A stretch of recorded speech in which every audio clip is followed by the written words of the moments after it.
सरकार 2 दिन चली है, उसके लिए अब भारत लाइव के दर्शकों से माफी मांगिए।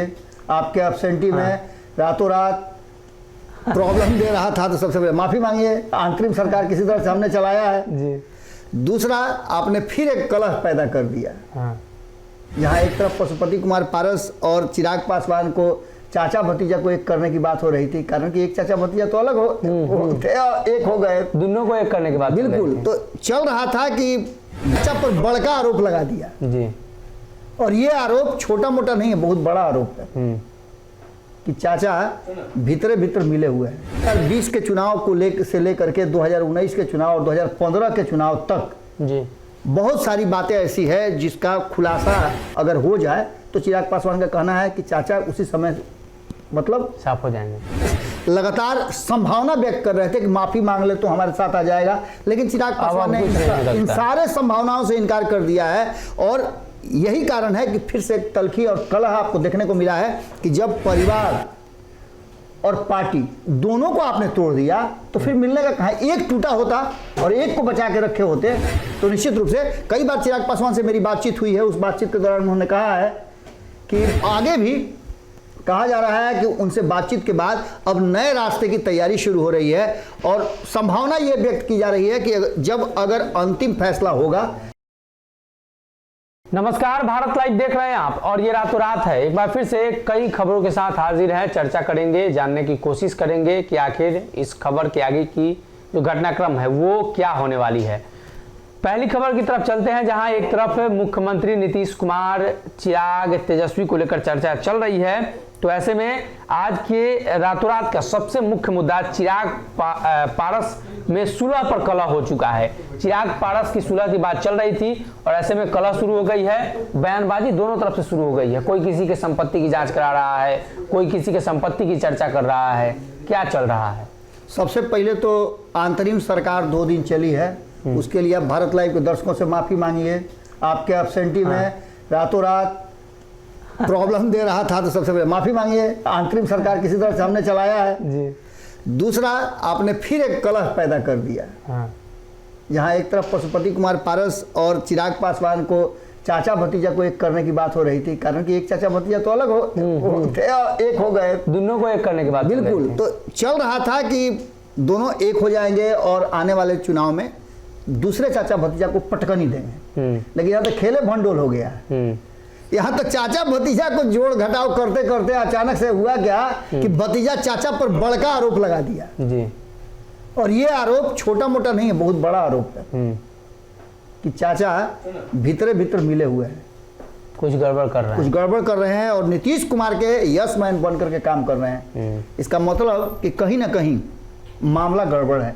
कई ऐसी बातें सामने आई है। मुझे याद आ रहा है कि पंचनामा में आप लोगों ने खबर भी किया है, मैं सुन रहा था तो पंचनामा उसी दौरान मुझे ये जानकारी भी मिली कि 2020 के चुनाव को लेकर के 2019 के चुनाव और 2015 के चुनाव तक जी बहुत सारी बातें ऐसी है जिसका खुलासा अगर हो जाए तो चिराग पासवान का कहना है कि चाचा उसी समय मतलब साफ हो जाएंगे।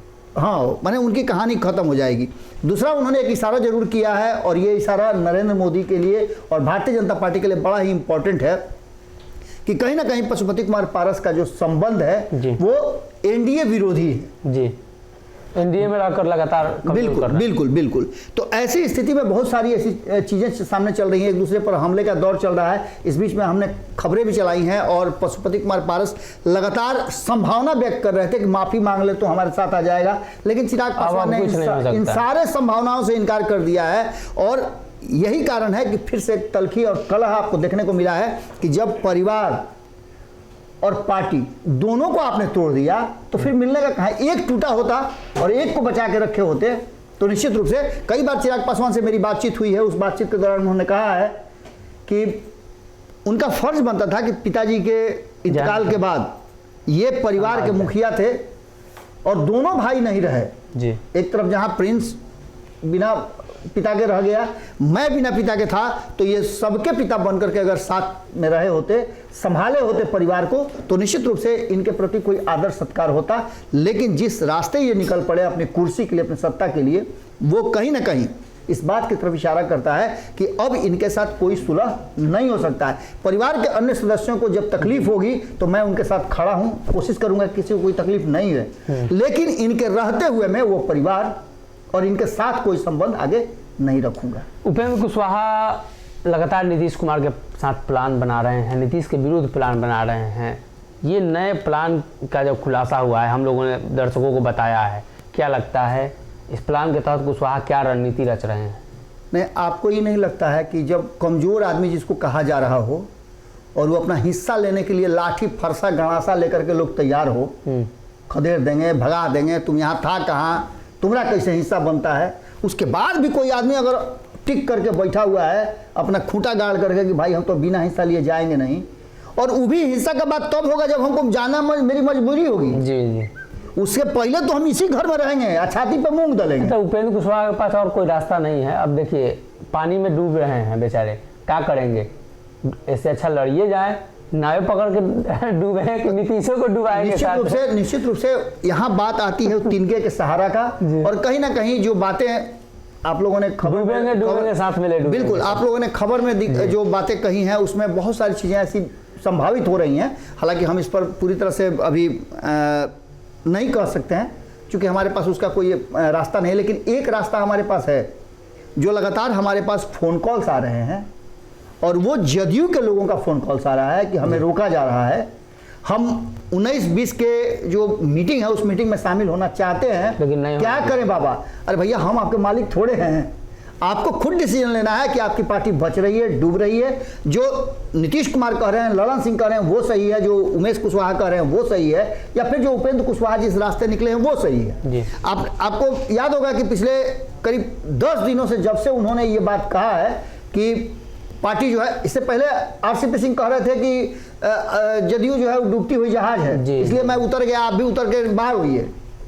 लेकिन तब हमें इतनी बात समझ में नहीं आई थी, या हम इस पर इतना ज़्यादा डिटरमाइंड नहीं थे। लेकिन उपेंद्र कुशवाहा ने जैसे ही ये बात कही, तब से हमको छोड़िए ना भाई, जदयू के लोग, पुराने आरएलएसपी के लोग, समता पार्टी के लोग सभी एक बार फिर से ऊर्जावान हो गए हैं और जदयू को बचाने के लिए सभी कहीं ना कहीं अपना काम शुरू कर चुके हैं। इस बीच में एक खबर जो आप लोगों ने चलाई है कि मुंबई के एक बड़े नेता से मुलाकात हुई है उपेंद्र कुशवाहा की, और कहा जाता है कि वो अपने समाज के लिए बहुत कुछ देने के लिए और करने के लिए तैयार रहते हैं। कई नेता हैं जो उस समाज के, उनके साथ उनका बेहतर तालमेल रहा है, और उपेंद्र कुशवाहा के साथ भी कई बार हमने सुना है और देखा है उनको कि उपेंद्र कुशवाहा के साथ उनका सामंजस्य बना रहा है। आगे भी कहा जा रहा है कि उनसे बातचीत के बाद अब नए रास्ते की तैयारी शुरू हो रही है, और संभावना ये व्यक्त की जा रही है कि जब अगर अंतिम फैसला होगा, जदयू से निकलने की बात हो जाएगी, तो उसके लिए उपेंद्र कुशवाहा को जो कहा जाता है कि घर से बेदखल करने के बाद तो दूसरा घर उनके लिए तैयार हो रहा है, और वो घर हो सकता है कि 19-20 के बाद, हम ये बार बार बता रहे थे कि 25 की रैली जो महागठबंधन करेगी और एक तरफ अमित शाह करेंगे, उससे पहले बिहार में एक बड़ा राजनीतिक भूचाल आएगा।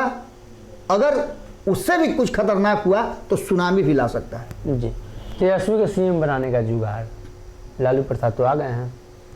तेजस्वी को सीएम बनाने का जुगाड़ 2020 में भी किए थे, 2015 में साथे आए थे, तो सोचे थे कि 2019 में जो चुनाव होगा उसमें तो साफ हो जाएगा सब मामला। देखिए, सपना देखने के लिए आपको कोई रोकता नहीं है, लेकिन सपना पूरा करने के लिए आप क्या करते हैं ये ज़्यादा महत्वपूर्ण है। हालांकि किसी भी तरह से लालू प्रसाद के किसी फैसले पर संदेह नहीं किया जा सकता है। बिहार के एक मजे हुए राजनीतिज्ञ हैं और बहुत ही कैलकुलेटेड ढंग से वो अपनी चीज़ें करते हैं। यही कारण है कि बार बार उनसे दुश्मनी साध करके भी नीतीश कुमार को फिर पक्षी उड़ के जहाज पर से फिर जहाज पर आवे वाली हाल है। हालांकि नीतीश कुमार की प्रकृति हो गई है, लेकिन इन सब के बीच में तेजस्वी यादव को लेकर के जिस तरह से एग्रेसिव है लालू प्रसाद, और वहाँ से आने के बाद, इलाज करा करके आने के बाद सिंगापुर से, वो काफ़ी ठीक ठाक लग रहे हैं। तस्वीरें कई आई हैं, उसमें कहा यह जा रहा है कि तेजस्वी यादव को बुला करके उन्होंने एक नया मंत्र दिया है।